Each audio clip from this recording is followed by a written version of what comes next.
I don't see anybody in here, but I got I got a thumbs up though. I'm just putting away this deck. I've got a lot of other decks over there. I might draw cards for people, but mostly I just want to quickly talk about voodoo, and if anybody has any questions or anything.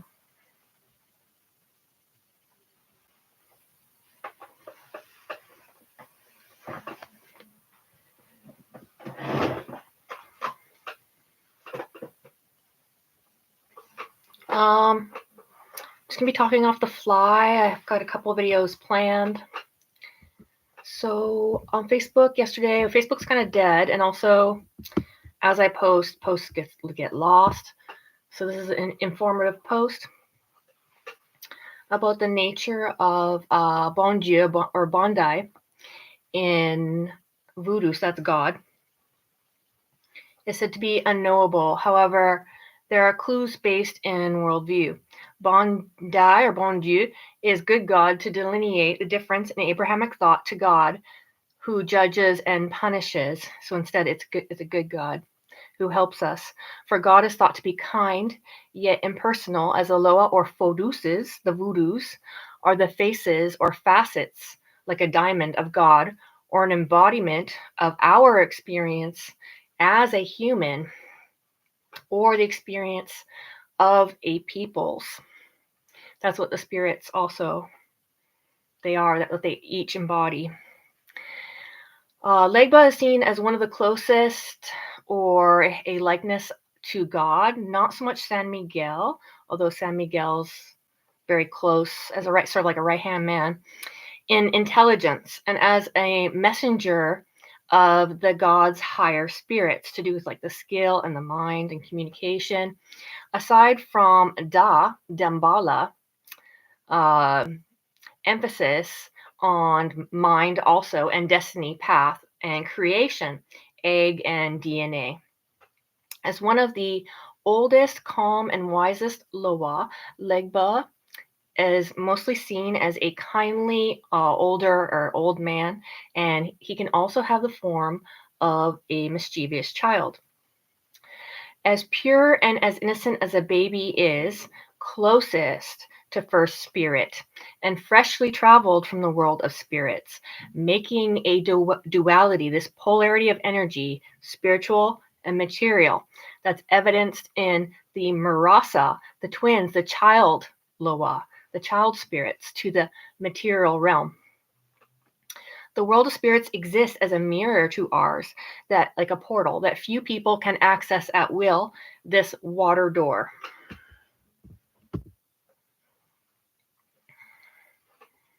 Anybody have any questions about that so far? And I say water door because it has to do with when you think of a woman's womb and amniotic fluid. Our water glass that we use on our seance table, the ocean, and water with life, and even genesis of the air and water and creation. And also Dambala, voodoo creation story, created like the celestial realms and dripped water.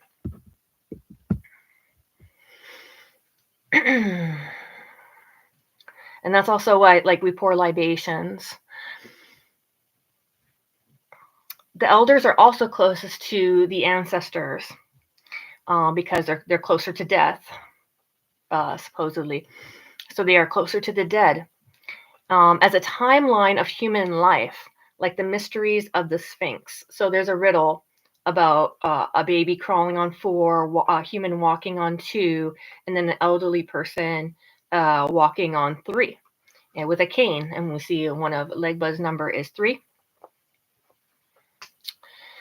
Elders are respected for survival because they have the knowledge as well, but also children are also seen as precious jewels in these ancestral and fertility cults, which majority of old indigenous religions are.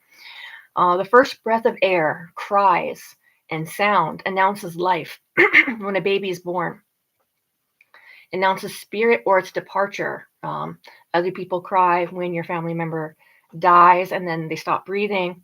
that announces the departure of life and of spirit as well, giving us insight into the unknowable innocence, playfulness, and creative nature of God, and therefore oneself as the dreamers, such as a baby with a rattle.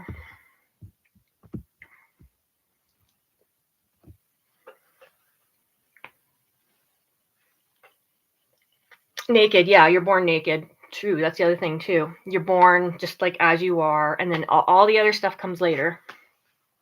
And so like a baby, and you can't take it with you. And yeah, when you die, they take all your clothes off you. So there you go. And a baby is born with a rattle, right?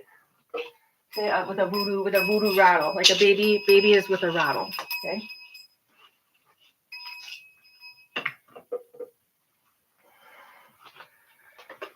And so when we say like mambo means to sing, actually. And a hungon, hunikin, or hunin also means to like to announce, to sing, and that's the ability to also to call the spirits, and chanting and stuff like that.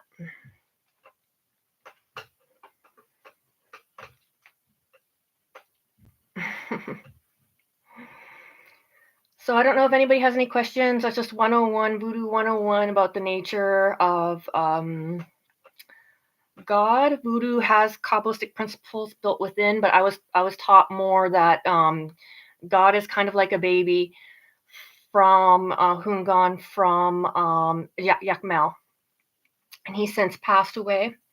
But he was a mentor to someone else I had learned from, and so I passed that on to you guys before I was initiated.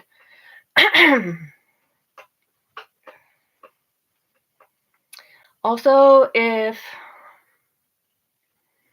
we've had solar flares for a while, and they're disruptive. I think it might be making like a separation in people more. But if anybody wants a free reading and they will give my Facebook page a review, you can email me at sancista7crossroads@gmail.com.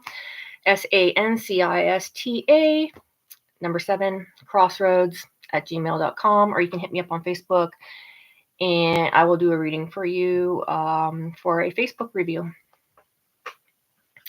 So I just see maybe some kind of, I don't know what you're asking me about naked, or if you're being a troll, but I guess that's it for this video then. And I have another video planned about Santa Muerte and why I don't work with that energy like that anymore, because people have asked me to do that video a long time ago as well. So yeah, any questions, basic questions you have about voodoo? A lot of people get Legba confused, the man at the crossroads confused with Legba, two different kind of energies. American Horror Story really did a number on his image. People have it completely wrong. He's like a kindly old grandfatherly type energy. He's very forgiving. You don't want to be messing around with the stuff, but he's gentle. He's more of like a gentle spirit. He's not used for vengeance. Any spirit will help you, I guess, in your situations, but we use a lot of different spirits for that. Yeah, so if you have any questions, you should ask a priest who's initiated. You should ask a mambo or something like that, because there's a lot of bad information on the internet. Just because you read a book, just because you read something online, we do have specialty knowledge because we're initiated. So I have some scrolls back there. You can see by that photo there, I'd make magical scrolls for people. You can see my seance, the white table there in the back behind the masks. That's part of a Urzuli Freda shrine, sharing with Candelo and Petro there.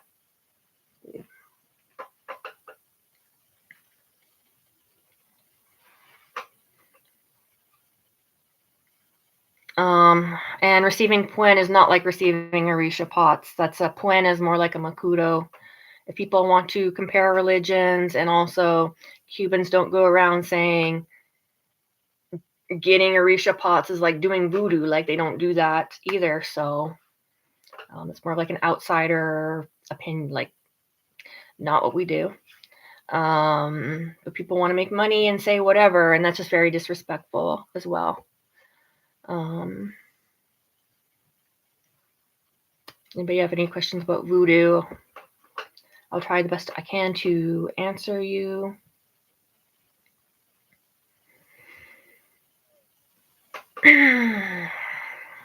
But it's about respecting life.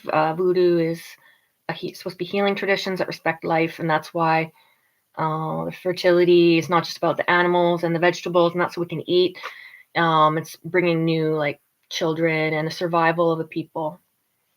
It's about survival. It's about survival in rough conditions. I'll talk to you guys later.